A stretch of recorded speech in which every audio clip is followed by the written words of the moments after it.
Welcome back. You're still watching NTV Weekend Edition with me, Sandra Twinodio.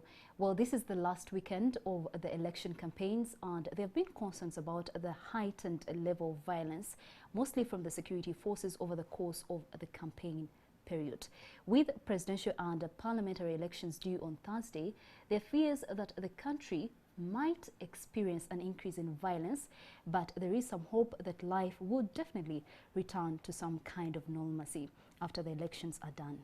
What is certain is that the election period has led to a sense of polarization in some sections of Ugandan, and those who have been affected by the violence might hold grudges and anger, which might be vented out in violent ways. So tonight in our studios, we have Dr Arthur Beinomugisha, the Executive Director of Advocates Coalition for Development and Environment. Dr Beinomugisha, welcome to NTV Talk of the Nation tonight. Thank you for having me here. Well, from a conflict resolution perspective, do you think there is a problem at the moment that needs to be solved or looked at? Yeah, thank you very much. I think certainly there is always a problem.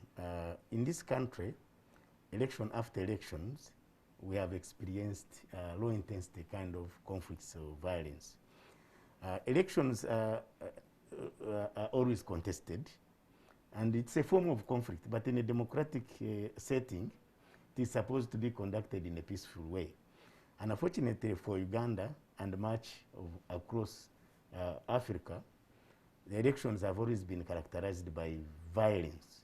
And there are explanations for that. And of course, it waters down the court of our democracy. But you know, we are emerging democracy. But what causes this heightened tension and violence during elections? It's largely because of a number of factors. One, it's because of the level of investment that most candidates put in these elections. And unfortunately, politics in Africa presents a lot of opportunities, economic opportunities for people, as opposed to the private sector and other opportunities. So people see an opportunity in elections, and that's why people are even ready to sell off their cows, their property, and to invest in elections. And because they sell off most of their wealth to invest in elections, so they have high stakes of losing elections. So it becomes a do or die mechanism, situation. At the same time, I think because of the unresolved grievances, because if you look at this country, from 2006 to 2011, 16, there have been some grievances, and some of these grievances have become accumulated, and we don't have the time sometimes to resolve them.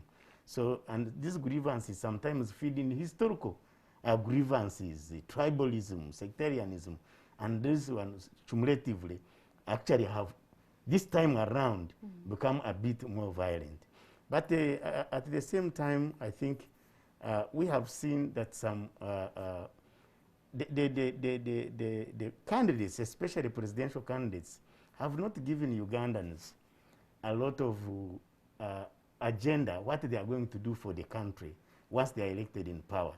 And so in order for them to increase chances of being elected, they have, instead of promising what the socioeconomic agendas they are going to give the people of Uganda, they have actually stoked a lot of tribalism, a lot of sectarianism to increase the chances of being elected. And that's the unfortunate thing.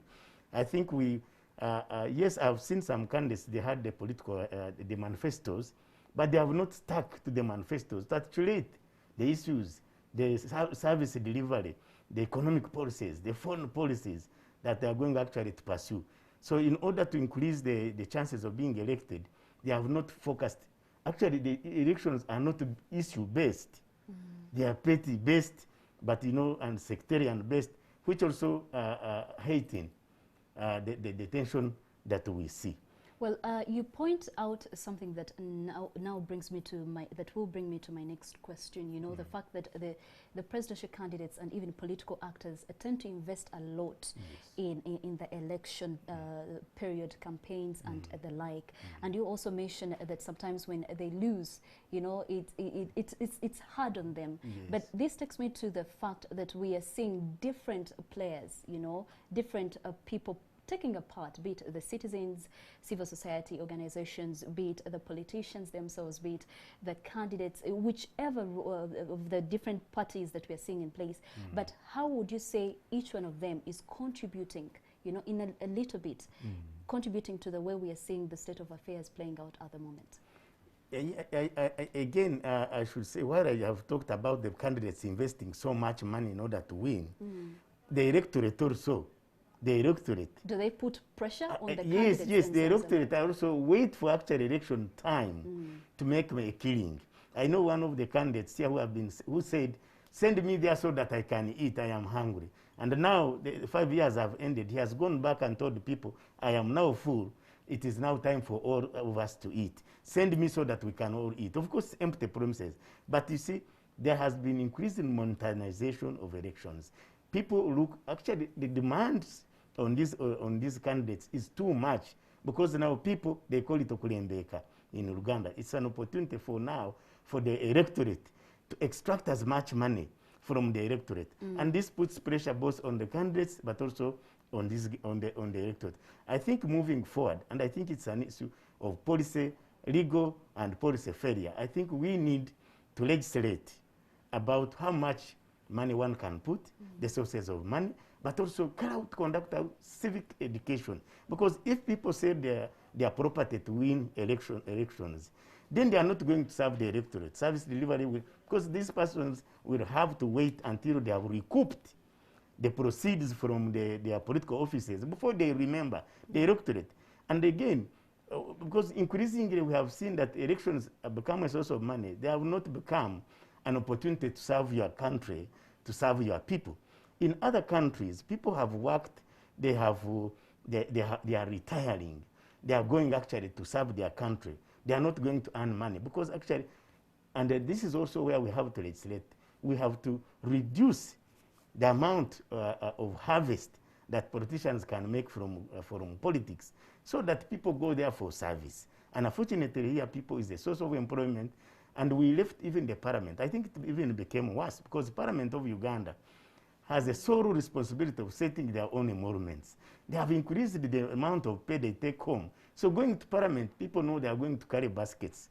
And I think that is where we need an amendment. We have a constitution, we need a constitutional and legal reform, so that actually there is a commission in charge of setting emoluments for all public officers. But as long as parliament increases, and that's why even the size of parliament or the cost of running the government in this country has become so expensive. So we talk about an increasing public administrative expenditure, taking a big chunk of the money, leaving very little money for investing in service delivery and the development of this country. So it is both ways. So the politicians have become a problem in these elections, but also the population, which has it's like a robber citizenry that is demanding from these people. Even 500 shillings will be shared. And if you don't have the money, you cannot run for an election, which has also edged out very, very brilliant people, very committed people, people with high level of integrity and ethics to work. They see that this is like a mongoose kind of chase, and they have shunned politics.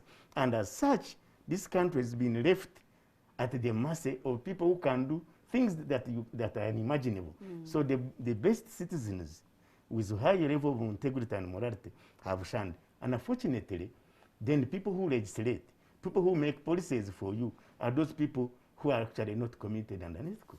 Well, just to take you back to what we saw in November, around 18th and 19th, where we saw clear division of the opposition and other actors in this political space. What, as we move forward, we have 5 days to the election polling day. How do we ensure we don't see the same, and even post-elections? What are the short and long-term solutions to some of the issues we've raised? I think the talent, the most short, the immediate thing that needs to be done, of course, is for government to ensure peace and security for the citizens and their property. And therefore, the police and the security agencies must be equipped, sensitized, and deployed to ensure that there is going to be a peaceful environment in which our citizens can express their civil and political rights. Of course, in the conduct of the security forces, of course, need to be professional. need to be peaceful and impartial. But I think that one is very, very, very bad. And the second one, yes, I think that has to be done is for people in charge of security, people in charge of the electoral process, like the chairman of the electoral commission, the minister the minister of security, and other heads of security agencies, to make statement and assure the population that there's going to be peace and security, so that there is no stampede. Because you see, you are going to have a situation where people fear even to go and elect their leaders. So if there is this tension, you are going to have a very low voter turnout. And therefore, the people who are going to emerge as leaders would have been voted by a very, very small number of people. Well, and you cannot call that democratic. You mentioned of voters turning up in smaller numbers. And yesterday we had a security briefing where the security chiefs were very clear to say that they were ready to deal with anyone that tries to cause trouble. Do you think, just to pose it to you as a conflict person that works towards resolving conflicts, was that the right approach to remind Ugandans that, look, as security forces, we are going to work towards ensuring we have peace on that day and avoid any conflict that could ensue?